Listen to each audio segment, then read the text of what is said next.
Mana bu charchab turgan mehmonimiz Botir aka bo'ladilar. Botir Ali ishlaydilar ko'p hali.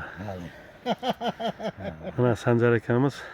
Botir akam bilan endi Nusrat akam bilan ko'p yillik qadrdonmiz mana. Botir akam ikkovimiz kelib, Mana shu ukalar qilib, aka-uka bo'lib, shu akalarimiz necha yildan beri.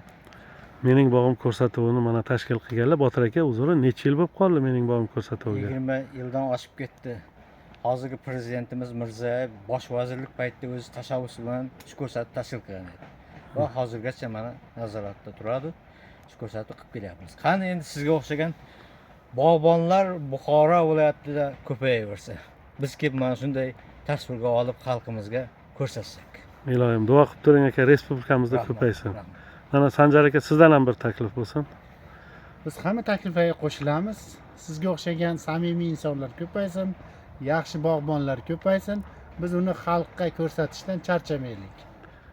Aziz do'stlarim, mana mening bog'im ko'rsatuvini navbatdagi soni Buxoro viloyati Peshku limonchilik ravnaqi fermer xo'jaligida olinyapti.